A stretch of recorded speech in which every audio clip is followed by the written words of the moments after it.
come around, if you will, in their belief of who he is and prove to be a better example to the people, which is what they're wanting to do. He's going to point out they don't do a very good job of it in these first 12 verses. But he's speaking candidly. He's saying things that none of us should ever say to someone because we don't know their heart. We don't know everything about their situation. It's similar to what we suggested Sunday night with the weeds and the bearded darnel and pulling up the wheat. We don't know people's fullest intent. We can make a decision based on what we know, but many times we just don't have all the information that we would like to have. Terry is real good, and she's helped me over the years to give the benefit of the doubt. She calls it grace and mercy. Just give grace and mercy to people. Give them the benefit of the doubt. If something happened, give them the benefit that that was not their intent. And if certain words were said, that was not the words that they would like to have chosen. Give people the benefit. And I think Jesus does that, but he does not do that when we get to Matthew 23, verse 13 and following. And it will speak for itself when we get there. He speaks to the people in these first 12 verses, and I want us to read them and put them alongside us. Remember, our righteousness needs to exceed that of the Pharisees. And we must do better than they did. And we have very overt examples to be able to understand how we're doing and the improvement that might be necessary. He said, Jesus said to the crowds and to his disciples, the teachers of the law and the Pharisees sit in Moses' seat. And he doesn't run away from some of the circumstances that they had chosen for themselves. Now, there's nothing in Scripture that suggests that they took the place of Moses. But they certainly took the place of Moses in giving direction to people. The lawgiver, the one who led them through the difficult times of their life, leading them toward the promised land. So he gives credit to where they should be, and they were wanting to separate themselves from the Gentiles and to separate themselves for the keeping of the law. And the word there, she meant separated ones. So they dedicated themselves, they separated themselves so as to know and seek to fulfill the law. And that's why I think Moses' seat was chosen in this comment. But he says, so you must obey them and do everything they tell you. And that's a good beginning. Those of us who are Christians seeking to be a light to those around us, what we say matters. And if we're speaking from God's authority, then people should be aware that this may be something they should do. They should listen and follow whatever might be said on this occasion. But then he says, but do not do what they do, for they do not practice what they preach. What kind of example is that setting for someone? They have all the words, they can quote Scripture, they can point the finger, they can tell you everything you ought to do and know, everything you ought to be, except they don't practice what they preach. How long do you want to follow that person? Not very long. It's very obvious that they can't be trusted to practice what they preach. Now, does God expect perfection out of us? Not at all. And that's why we give people the benefit of the doubt. That's why we have a red flag and a yellow flag and a green flag when we hear people teaching, as we suggested Sunday. But when they are taken upon themselves to say something representative of that which God would have them say, they need to practice what they're preaching. They need to follow their own words and be the example that they should be. And Jesus is very, very clear. They say good things, and what they're saying might be from God. And you must listen to what they're saying and be ready to practice it, but don't practice what they do. Don't follow their example from the standpoint of their teaching.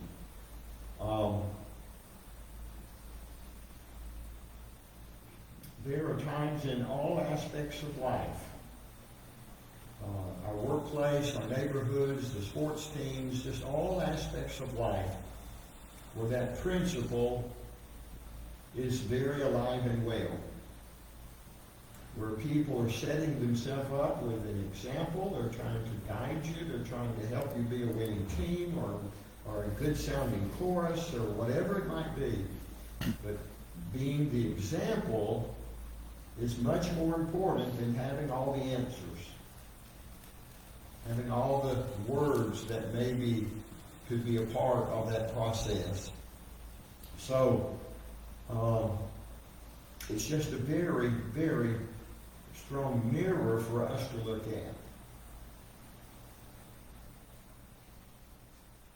Having teenagers is no easy thing. Somebody want to agree with me? And they would much rather see your example than hear your example. They're always watching. And they are watching. And they know when we are playing a game. They know when it's real or not. And they watch. And they're comparative to what they've heard and what they see. And by the grace of God, we just hope to do the best we can. And I think the best thing we can do when we're raising children, and most of us here, our children are raised, the best thing we can do is just be sure they know that we don't think we know it all. And one of the best things we can say to them is, I'm sorry, I messed up. In their vernacular, my bad. Just say, my bad, I messed up. I intended, but I didn't. And whatever you promised, but you didn't fulfill that promise. There are times watching television for a number of years, Terry and I will practically yell at the screen. Quit making promises, we say. When in the sitcoms or whatever it might be, they say, oh, I promise. And they're promising something that has no guarantee attached to it. And of course, we look at each other and just kind of smile and say, they don't ever listen to us, do they? When we yell at the TV, quit making promises. Because many times we don't fulfill that promise. And it's one of the things that diminishes the trust that people have in us when we make promises that we don't keep. And obviously acknowledging that at some point is important. Look at verse 4. They tie up heavy loads and put them on men's shoulders. But they themselves are not willing to lift a finger to move them. We can do that in congregations if we're not careful. We can teach from God's Word and present things that would be a part of the Christian walk. And there's ways to do it that allows for growth and progress, and the reality that doesn't happen all at once, and the way it's said and the way it's received can be very, very appropriate.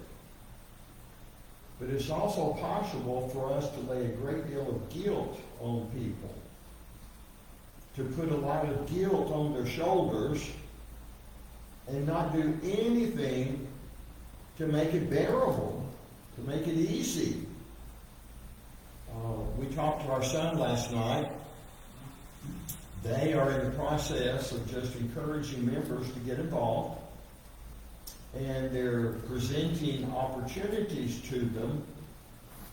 And he said something that we saw in his visual presentation given to the congregation, and I wanted to call him and tell him how much I appreciated hearing him say these things. He said to the members, he said, most of you need to say no to what I'm saying. But you need to say yes to something. Now tell me what that means. Can't do it all. Can't do it all. And he's telling the congregation, we don't need the 20% to do everything again and again and again. Some of you are doing all that you can do, and you need to say no to this and this and this.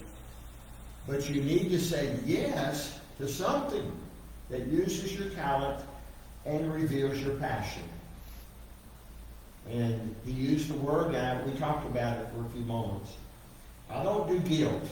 I've said that here many, many times. And he essentially was saying the same thing. We can guilt you into signing a piece of paper saying you will do something and be part of something, some ministry, some effort, and then the guilt doesn't bring you back to do what you signed up to do. If guilt took you to the signature, that's my words, if guilt takes you to the signature, it may not be there very long. Because the pressure and the person who may have applied the pressure. But Jesus is saying they are telling you good things, but they're not choosing anything.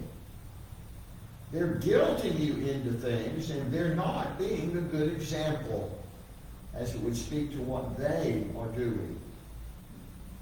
And Eric said they've had many members of the leadership tell them, thank you for saying that. Thank you for saying that, because I don't know if I could do any more. And it's good to know that it's okay not to do this other thing, because I'm stretched pretty thin. 80% not working, and the 20% in most congregations doing the majority of the work. And they're trying to change that, and they're trying to use encouragement that will encourage people to look in the mirror, see your talents, and practice what you sign up to do. Practice what you preach. And Jesus is alerting us to that. I have told people most of my adult life that there are some things you need to say no to in order to be here when you need to be here. If there are events during the week, maybe you need to say no to some of those in order to be here on Sunday and Wednesday. We need you here on Sundays and Wednesdays. The neighborhoods need to see us here on Sundays and Wednesdays. And you may need to say no to other things that are optional.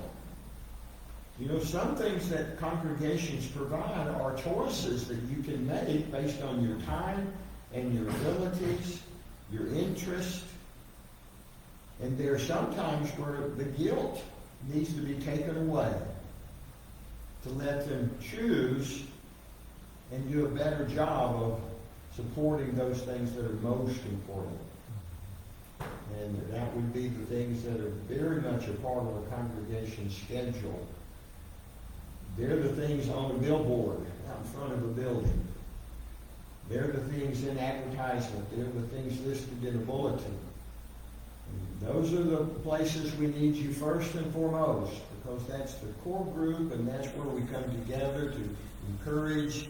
And other peripheral things are important if.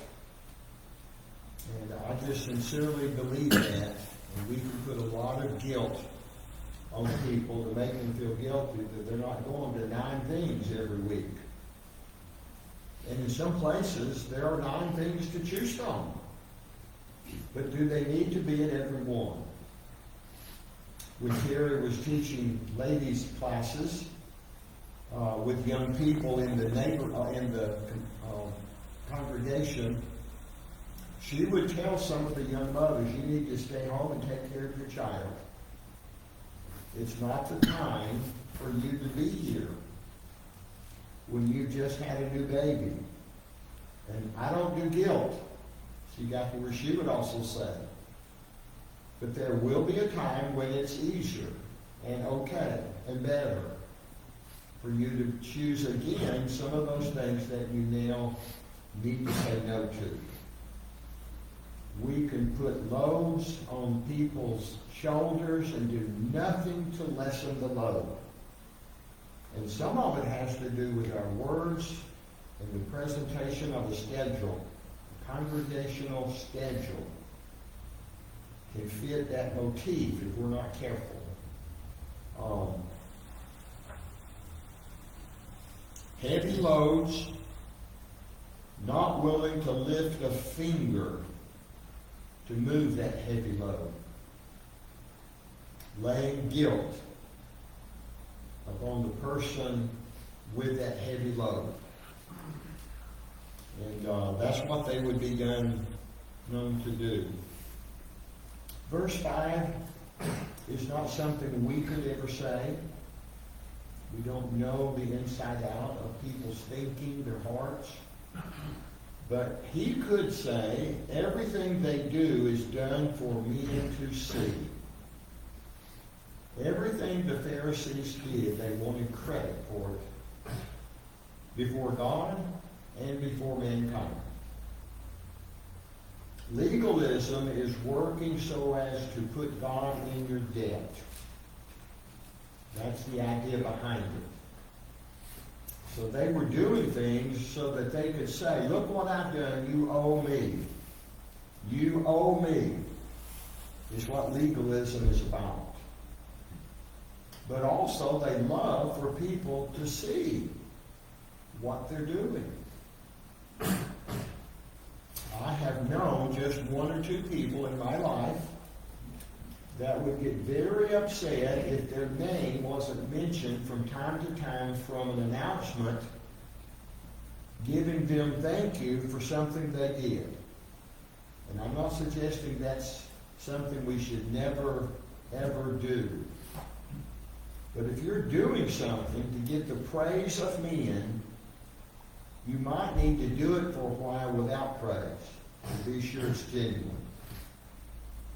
To be sure you're doing it for the right reason. They were doing things to be seen by men. Look at me. Look at what I do. Look at who I am. And Jesus could say that. We can't.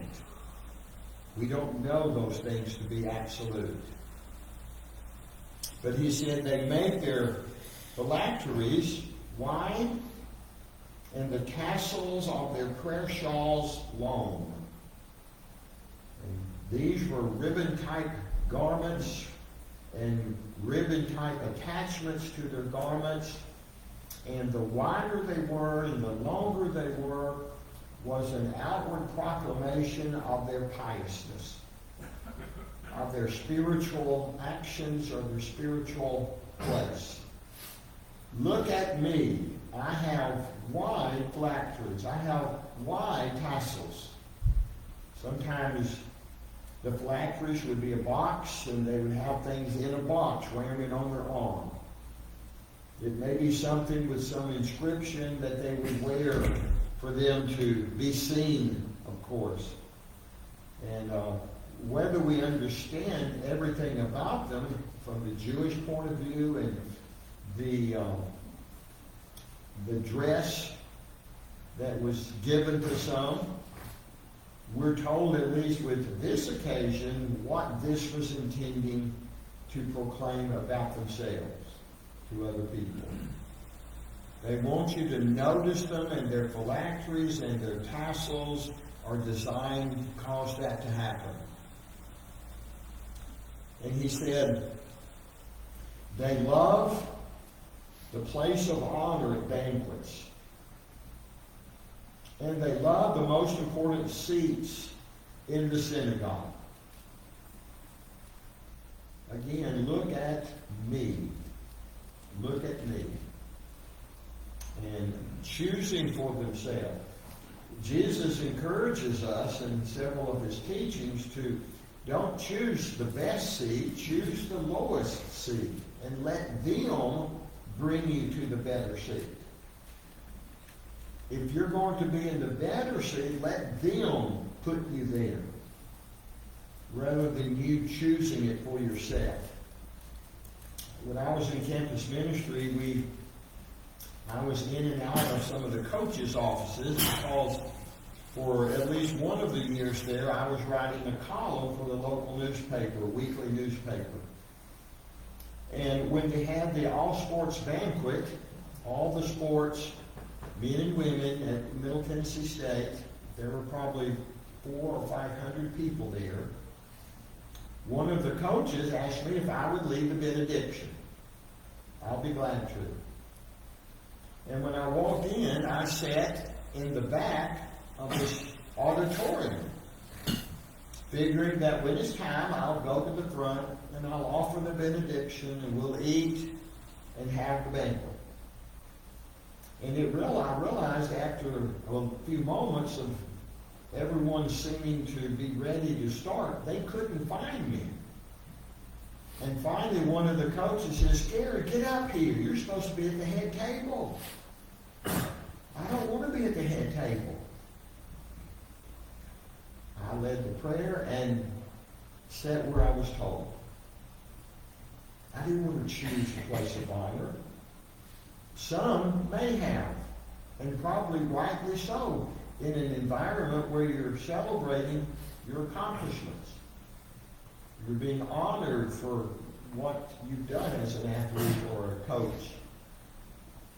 Choose the lower place and let them bring you to the higher. Let it come from them. My mother said the same thing, slightly different. Gary, don't brag about yourself. Let other people brag for you. Let them brag for you. And that was just her general term to keep us humble and to be certain that we would be very aware of those things. Let them brag about you if there's something to be bragged on. Your observations. Gary, when we were working in Texas, we knew a man who was a Bible school teacher, a coach for Little League, on the Chamber of Commerce, and he almost lost his marriage because he was doing everything right, and he couldn't understand. He couldn't understand what was wrong with his wife and his family. He just couldn't understand it. Fortunately, people counseled him and talked to him. He saved his marriage, but there's an example of you saying too many yeses and thinking that you're doing great, and he wasn't. He was abandoning his family 7 extra weeks that way. My dad taught us something as his 9 children, and he said it from time to time just as a reminder, and I've said it, and my children are saying it, and my grandsons will be saying it too. He said, I am first and foremost responsible for my home. And none of you are. And he would point to a congregation of 400 people. I'm responsible for being first and foremost, not you. And that's why I must say no to some things, because I have the responsibility, first and foremost. And all of us share in many of these other things. We need to have a visitation program. We have 10, 12 people need to be visited every week. And we need several of us to participate in that instead of one or two who have responsibilities that you don't have at home. And of course, when you have children and teenagers, that really enters into it. You have responsibilities that no person in that congregation does. But all of us have some responsibilities that should be shared among us, so as not to neglect the one or the two as far as the family and children. It's not unusual to see sitcoms, some of them old sitcoms, and it's making the point that the pastor in the sitcom, the minister, is always gone taking care of someone else. And he's always showing us that the children resent it. Several of the older sitcoms or movies would depict that. I need to do everything, even though I have a responsibility first and foremost that no one in that congregation has. But again, that's applying some of what we're being warned against. They love the place of honor. They love the important seats. They love to be greeted in the marketplaces and to have men call them rabbi. And we'll see a comment made about that by Christ himself. I don't think in 43 years of ministry I've ever introduced myself when someone comes to the assembly as the minister. I'm Gary Davenport and this is my wife Terry. Now pretty soon they're going to figure it out, don't you think? But I want them to meet me as a person. I'm doing it as a Christian. And that is the gift I believe I've been given. I'm doing that because it's a gift that I've been given. And Terry is the first to say the things I don't do as a minister's wife. Or I don't do because I'm the part-time church secretary. I'm doing it as a Christian woman. Wanting to know people, wanting to learn names, wanting to know about them. She's got a prayer list as long as the scrolls. But we do it because we're Christians first. It's our primary name, as we suggested a few weeks ago. And secondary, we're other things. And Jesus did not need a title, though he was a rabbi. He was a teacher in the synagogues. But they did it for the title. They did it for the title. What I'm about to say is not intended to be it's a reality in some places, but it doesn't have to be. But as I was coming up, it seemed clear to me sometimes that deacons loved a title. They loved the title, but they weren't very good about doing the work that the title brought. And elders over the years are doing a better job of encouraging them to be the deacon. Do what the title gives you permission to do. It grants you the power. When you're asked to be in charge of something, do it. Do the work. And there are some cases, it's my experience, that the elders sometimes enjoy the power. They enjoy the power of the office. And it's hard to give it up. They're being a deacon more than a shepherd. And it's hard to give it up because There's a power element attached to that. When Jesus taught the disciples about leadership, he said, I want you to look among you and notice the benefactors. The benefactors, and he used the word that we would describe, they oversee in a dictatorial way. Not so you, he said. Don't be like the benefactors. The first will be last, and the last will be first.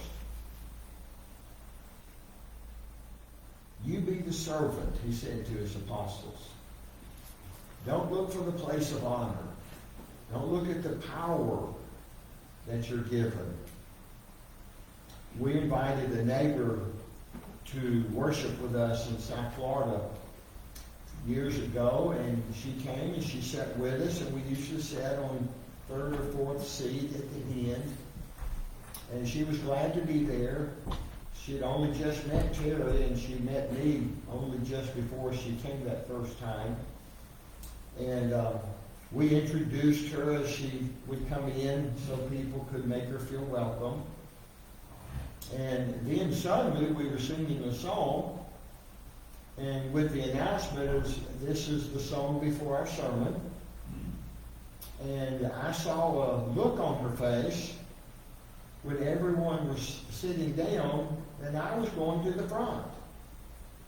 And it pleased me to no end that she met me first as a member sitting in the pew with her, so as not to set some hypothetical distance between us. Oh, he's the pastor? Of course, we don't use that term, but that's what they use many times.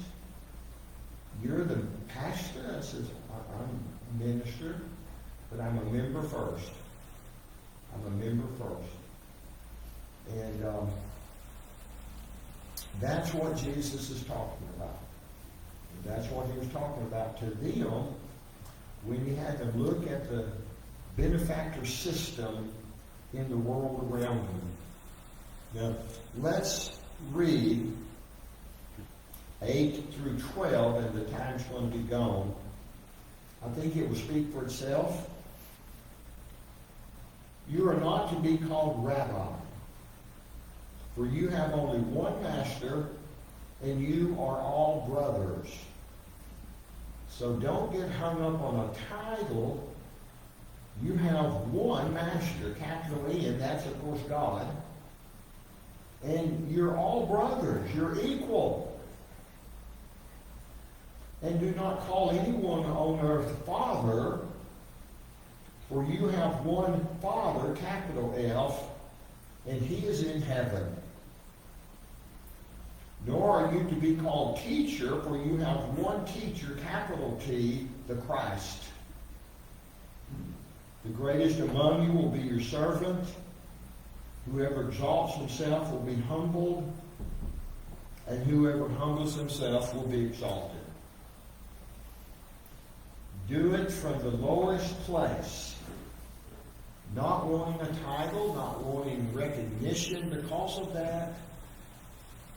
There's others who deserve that title, if you will. Capital S, Father, capital T, teacher. And the rest of us are using our talents to the best of our ability to serve God. And it's not looking for a place of honor. It's not wanting to be acknowledged, if you will, in that way. And that doesn't mean that you're ashamed to be a song leader, or you're ashamed to lead a prayer, or teach a lesson, or be the minister somewhere. That's not what it's teaching. It's teaching that we do those things with the right attitude and for the right reason. Remember where we began. They want to be seen by men. They want places of honor. They want what they're doing to be acknowledged, to give them a place of honor. And serve as the first being last and the last being first. That's the motif that sums up this section as he's describing these people these religious leaders to the people among them and around them.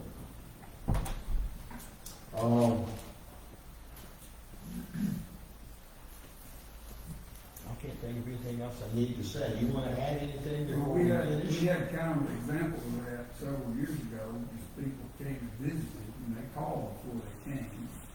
And, you know who I'm talking about. They visited around, riding bicycles and walking. Yeah. And they came in and they had a tag that said elder. So, and they were just like 20-year-old kids, they're not married and have kids. And they didn't qualify to be elders, but they had elder written on the little tag. Which of course was spoke to their organizational structure.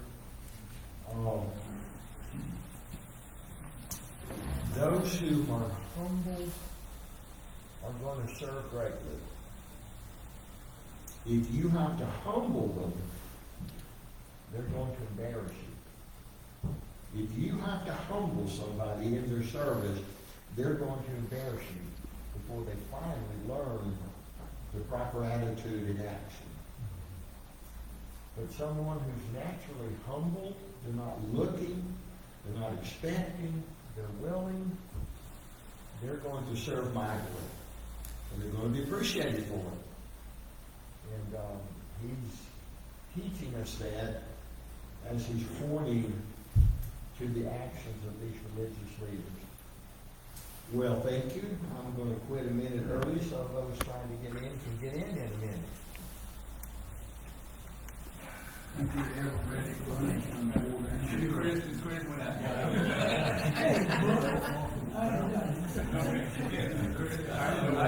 The battery started giving out on it.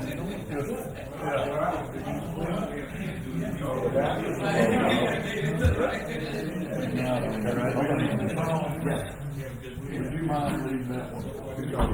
Okay, I just want to be sure mine. The little deal's gonna be on letting your light shine. Okay, thank you.